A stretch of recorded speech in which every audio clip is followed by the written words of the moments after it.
안녕하세요. 오늘 사연은 최근 치매 판정을 받은 70대 박미자 님의 사연입니다. 구독과 좋아요를 눌러주시면 공감 사연을 소개하는 데 더욱 힘이 납니다.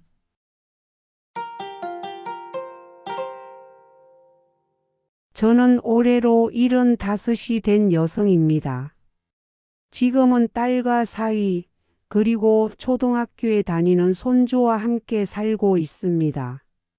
요즘은 하루하루가 빠르게 지나가지만 마음속에서는 느리게 걸어가는 어떤 그림자가 제 삶을 따라다니는 것만 같습니다. 오늘 이 사연을 통해 제가 처음 치매라는 단어와 마주하게 되기까지의 길고 조용한 과정, 그리고 제가 얼마나 평범한 삶 속에서 조금씩 무너져 갔는지 조심스레 이야기해 보려 합니다. 아침이면 손주 녀석이 가장 먼저 제 방문을 두드립니다. 할머니 학교 가요. 조금은 졸린 얼굴로 저를 깨우는 손주를 보면 아직은 버텨볼 힘이 생겼습니다. 요즘 아이들은 학교에서 급식을 먹기 때문에 도시락을 싸지 않더군요. 저는 그게 참 아쉽막습니다. 제 딸이 학교 다닐 때는 계란말이를 하나라도 더 넣어주려고 새벽빛이 퍼지기 전에 일어나 도시락을 싸곤 했습니다. 도시락 뚜껑을 열면 딸내미가 좋아할 만한 반찬이 가장 먼저 보이도록 정성껏 담아주던 그 손길을 지금은 손주에게 써줄 일이 없습니다. 그저 손주가 할머니가 해주는 음식이 제일 맛있다고 할 때 기분이 아주 좋습니다. 어느 날부터인가 아침마다 손주의 등교 시간이 헷갈리기 시작했습니다. 분명 8시 10분에 나가는 걸로 알고 있었는데 어느 날은 7시 50분에 나가야 한다고 생각해 손주에게 자꾸만 서둘러야 한다고 잔소리를 했습니다.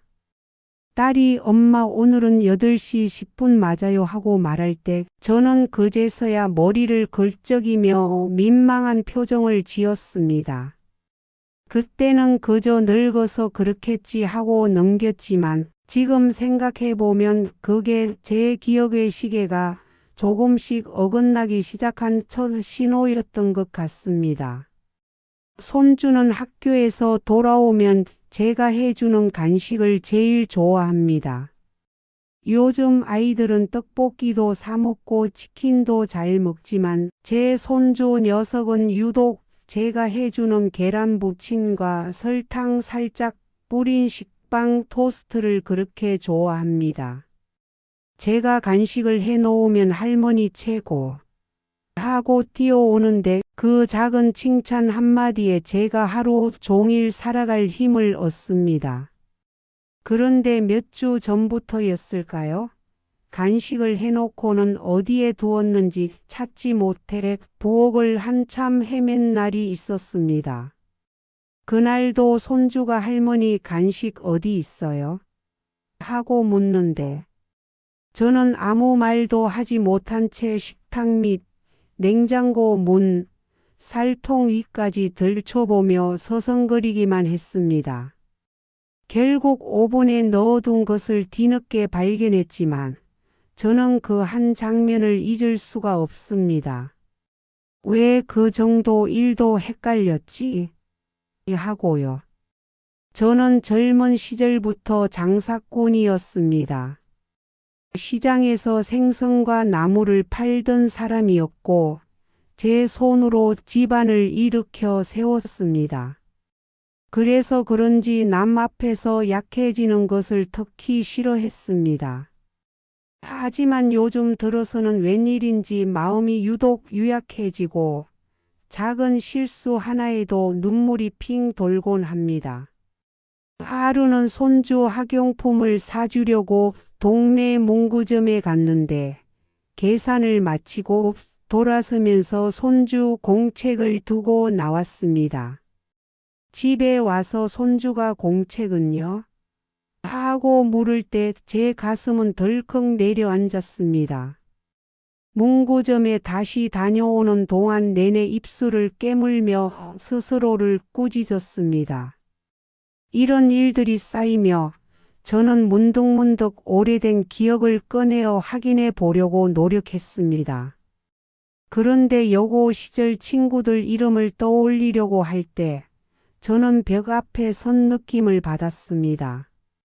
얼굴은 흐릿하게 떠오르는데 이름은 손으로 움켜쥐려 해도 자꾸만 새어나가는 모래알처럼 잡히지 않았습니다. 더 놀라웠던 건 친구들과 함께 했던 기억도 많지 않다는 사실이었습니다. 분명 몇 년을 같은 교실에서 지냈는데 기억나는 건 운동회 때 함께 사진 찍었던 장면 몇 개뿐이었습니다. 그날 저는 혼자 방에 앉아 손등을 한참 쓰다듬었습니다. 왜 이렇게 많은 걸 잊어버리고 살았던 건가?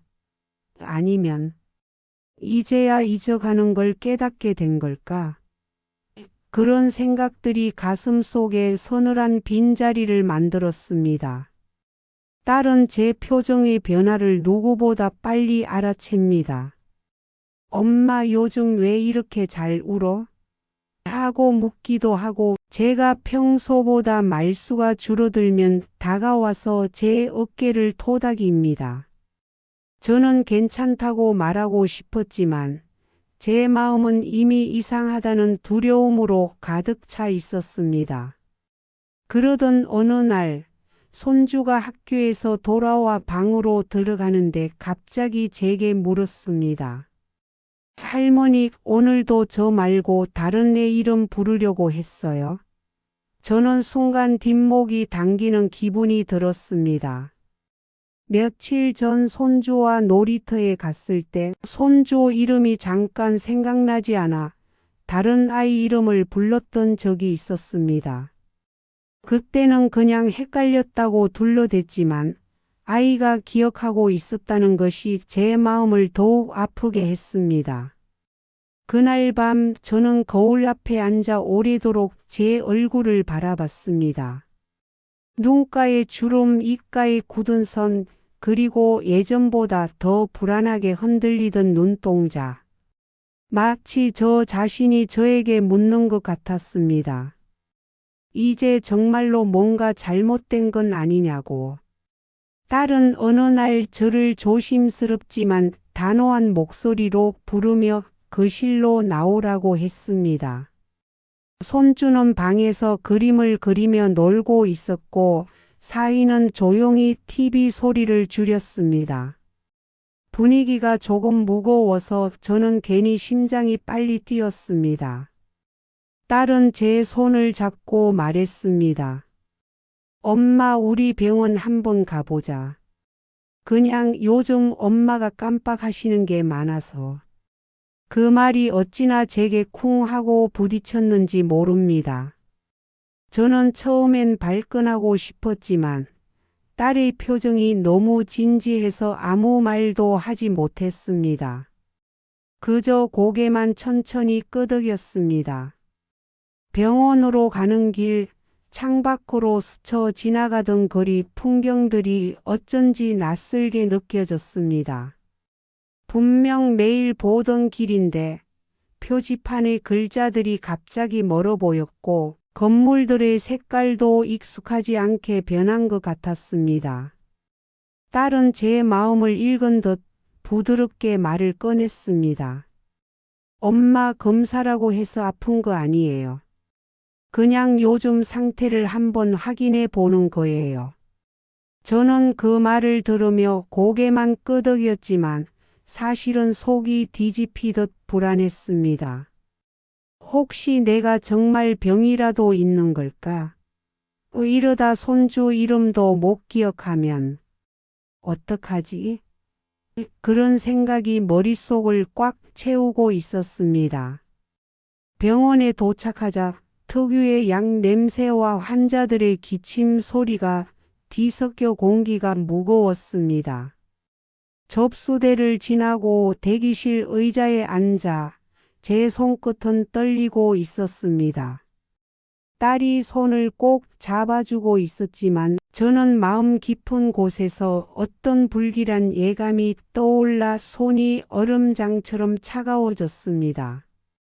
의사는 젊고 친절해 보이는 남자였지만 그의 온화한 표정 뒤에 감춰진 진단의 무게가 왠지 모르게 두렵게 느껴졌습니다. 검사실로 들어가기 전 의사가 웃으며 말했습니다. 어르신, 간단한 기억력 검사 먼저 진행할게요. 저는 억지로 미소를 지으며 고개를 끄덕였지만 입안이 잔뜩 말라 혀가 붙어버린 것 같았습니다. 검사는 생각보다 길고 복잡했습니다. 날짜를 묻고 오늘이 무슨 요일인지 묻고 제 이름과 생년월일을 확인한 뒤 그림을 보고 따라 그리라고 했습니다. 또 몇 개의 단어를 들려주고 나중에 다시 말해보라고 했습니다. 그 단어들이 머릿속에서 자꾸만 미끄러지듯 사라져 저는 3번이나 다시 물어보며 애를 먹었습니다. 의사의 얼굴은 굳지 않았지만 어느 순간 조용히 펜을 움직이며 무언가를 기록하는 모습이 눈에 들어왔습니다. 그 순간 저는 숨이 턱 막히는 느낌을 받았습니다. 특히 시계를 그려보라는 항목이 있었습니다. 동그라미를 그리고 그 안에 숫자를 쓰고 그 다음에 특정 시간을 표시하는 간단한 문제였습니다. 그런데 저는 갑자기 12가 위에 오는 건 알겠는데 3이 오른쪽인지 아래쪽인지 순간적으로 헷갈렸습니다. 머릿속에서 누군가가 전등을 끈 것처럼 익숙하던 이미지가 꺼져버린 느낌이었습니다. 결국 숫자 위치를 이상하게 적어버렸고 의사는 부드럽게 괜찮아요. 천천히 하셔도 됩니다. 라고 말했지만 그 말이 더 제 가슴을 조여왔습니다. 검사가 끝나고 딸과 함께 다시 대기실에서 기다리는데 딸이 제 손등을 가만히 쓰다듬었습니다. 저는 딸 얼굴을 제대로 쳐다볼 수가 없었습니다. 괜히 미안했습니다.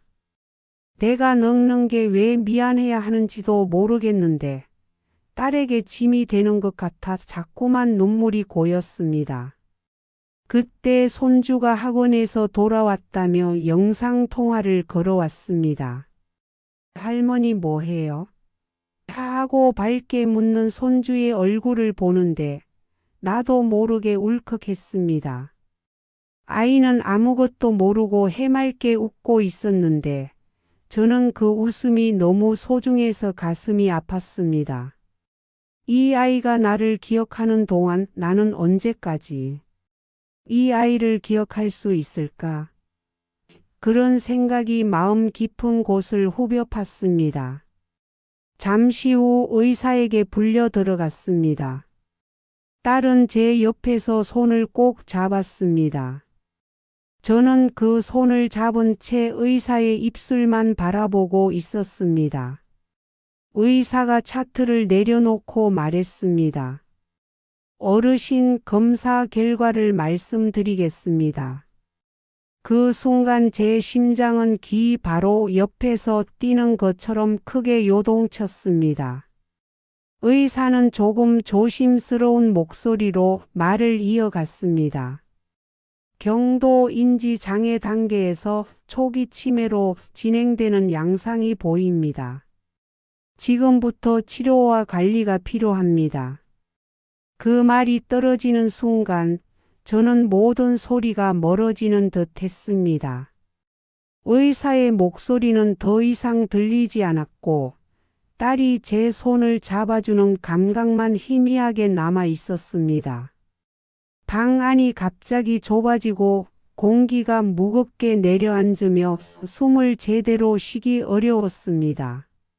딸은 울음을 참으려는 듯 입술을 꼭 깨물고 있었고 저는 그 모습이 더 가슴을 찢어 놓았습니다. 엄마 괜찮아, 괜찮을 거야. 딸이 그렇게 말했지만 저는 고개를 끄덕일 자신이 없었습니다. 무너지는 기분, 바닥에 모든 게 떨어지는 기분, 기억이라는 밧줄이 손에서 하나둘 풀려나가는 기분. 그 모든 것이 한꺼번에 밀려와 저는 의자에 가만히 앉아 눈을 감고 말았습니다. 집으로 돌아오는 차 안에서 저는 창밖만 바라보고 있었습니다. 멀리서 해가 지고 있었는데 그 노을이 마치 제 마음속에서 꺼져가는 기억처럼 보여서 더 슬펐습니다. 딸이 도로 위에서 조용히 말했습니다. 엄마, 우리 같이 해봐요. 엄마 혼자 아니에요. 저는 그 말을 듣는 순간 또 눈물이 흘러내렸습니다. 딸에게 기대고 싶으면서도 동시에 딸에게 부담이 되고 싶지 않아 가슴이 무너져 내리는 듯 아렸습니다. 집에 도착하자 손주가 달려와 할머니 하고 안겼습니다. 저는 애를 안으며 웃음 지었지만 그 순간 마음속으로 기도했습니다. 제발 이 아이를 오래 기억하게 해주세요. 적어도 이 아이가 나를 필요로 하는 동안에는. 진단을 받은 다음 날 아침, 저는 침대에서 일어나기가 쉽지 않았습니다. 온몸이 나른했고 머릿속은 온통 흐릿했습니다. 무엇보다 스스로를 바라보는 시선이 달라져 있었습니다. 전날까지는 조금 깜빡하는 할머니 정도였는데 이제는 병명까지 붙은 상태가 되어버린 것입니다. 갑자기 제 모든 행동을 제 자신이 감시하는 느낌이 들었습니다. 뭔가를 놓치지는 않을까? 방금 한 말을 또 반복하지는 않을까? 손주 이름을 갑자기 잊어버리지는 않을까? 부엌으로 내려와 물을 끓이려는데 전기포트의 전원을 어디에 꽂아야 하는지 잠시 멍하게 바라보게 되었습니다. 평생을 집 안이라며 살아온 사람인데 이런 사소한 것 하나가 나를 멈춰 세울 줄은 몰랐습니다. 딸이 부엌으로 들어와 제 등을 가만히 쓰다듬었습니다. 엄마, 오늘은 제가 아침 준비할게요. 그 말이 왜 그렇게 가슴에 비수처럼 꽂혔는지 모릅니다. 저는 조용히 고개를 저으며 말했습니다. 아니다. 내가 할 수 있다. 하지만 마음속에서는 정말 할 수 있을까? 하는 두려움이 더 크게 일렁였습니다. 며칠 동안 저는 누구보다 조용하게 지냈습니다. 말을 줄였고 질문을 받아도 아주 짧게만 답했습니다. 딸은 그런 저를 걱정스레 바라보고 있었지만 저는 딸과 눈을 마주치는 것조차 부담스러웠습니다. 딸에게 미안했고 손주에게도 미안했습니다. 어느 날 손주가 제 손을 잡고 말했습니다. 할머니, 요즘 왜 나한테 이야기 안 해? 그 말에 저는 아무 대답도 하지 못했습니다. 아이의 맑은 눈동자를 보니 마음이 무너지는 것 같아 괜히 화장실로 도망가 문을 닫고 한참 동안 혼자 울었습니다. 며칠 뒤 저는 딸에게 조금 화를 냈습니다. 왜 나를 병원에 데려갔어? 그냥 살게 두지. 딸은 제게 다가와 조심스럽게 말했습니다. 엄마, 저는 엄마가 우리랑 오래 함께 살았으면 해서 그랬어요. 너무 늦기 전에 치료도 시작하고 준비도 하려고 엄마를 지키고 싶어서. 딸의 눈가에 고인 눈물을 보니 저는 더 이상 말을 이어갈 수 없었습니다. 미안함과 고마움, 슬픔과 무력함이 한꺼번에 밀려와 가슴 속이 뒤죽박죽이 되었습니다. 결국 저는 딸의 손을 잡고 흐느끼며 말했습니다. 미안하다, 엄마가 미안하다. 그날 이후 저는 조금씩 마음을 열기로 했습니다. 치료를 시작했고 병원에서 시킨 인지 훈련도 꾸준히 하려 노력했습니다. 딸은 그 과정을 모두 옆에서 도와주었습니다. 집에서는 사위가 할머니 달력을 만들어 주었습니다. 요일, 날짜, 손주의 스케줄, 할 일들을 적은 큰 달력이었습니다. 글씨도 큼지막하게 써서 저 멀리서도 잘 보였습니다. 사위는 어머니 이거 하나면 헷갈릴 일이 좀 줄어들걸요. 하고 환하게 웃었습니다. 그 웃음이 참 따뜻했습니다.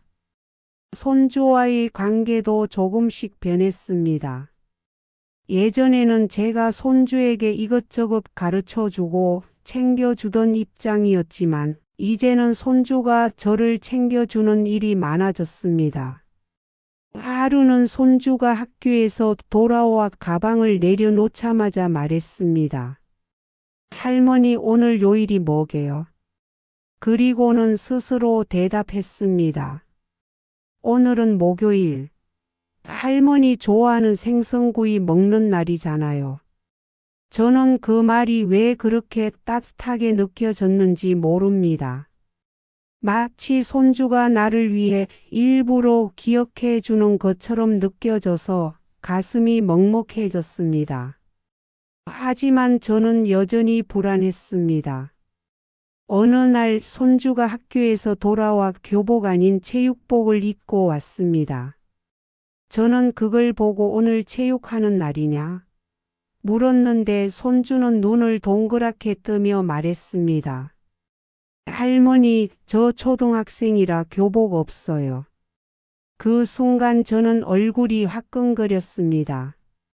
딸이 조용히 엄마 괜찮아라고 말하며 제 등을 토닥여 줬지만 저는 깊은 좌절감을 느꼈습니다. 이렇게까지 헷갈리다니 나는 정말 점점 사라지는 걸까? 그날 밤 혼자 방에서 오래된 앨범을 꺼내보며 여고 시절 친구들을 떠올려 보려 애썼습니다.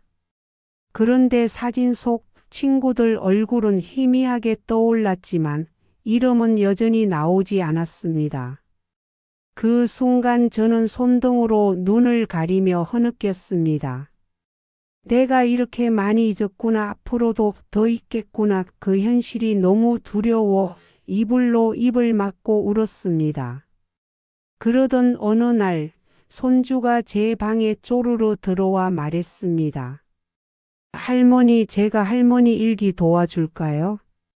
손주가 가져온 작은 노트에는 할머니랑 나의 하루라고 쓰여 있었습니다. 할머니가 잊어도 돼요. 제가 쓰면 되잖아요. 그 말에 저는 하염없이 울었습니다. 아이는 아무것도 모른 채 제 등만 토닥였습니다. 그날을 계기로 저는 달라지기 시작했습니다. 나는 사라져가는 것이 아니라 내가 기억하지 못하는 부분을 가족이 함께 채워주는 것일지도 모른다고 생각했습니다. 기억을 잃는다는 것은 슬프지만 그 기억을 함께 보듬어 줄 사람이 있다는 것은 참 복된 일이라는 걸 깨달았습니다. 그래서 저는 다짐했습니다. 하루하루를 두려움으로 살지 않겠다고. 잊어가는 걸 부끄러워하지 않겠다고. 가족에게 짐이 아니라 함께 살아가는 한 사람으로 남겠다고. 물론 두려움이 완전히 사라진 건 아닙니다. 여전히 손주 이름이 순간적으로 떠오르지 않아 가슴이 철렁할 때가 있습니다. 되풀이된 질문을 하고 나서 딸과 눈이 마주칠 때 괜히 미안해지는 마음도 여전합니다. 하지만 딸은 말합니다. 엄마가 엄마인 건 기억 때문이 아니라 우리가 엄마다 하고 사랑하는 마음 때문이야. 그 말을 믿어보기로 했습니다. 오늘도 저는 느리지만 천천히 하루를 살아냅니다. 기억이 조금씩 희미해지는 길 위에서도 저는 가족과 손잡고 걸어갈 수 있다는 사실 하나만은 또렷이 기억하려 합니다. 이 마음만큼은 잊지 않고 오래 가지고 가고 싶습니다.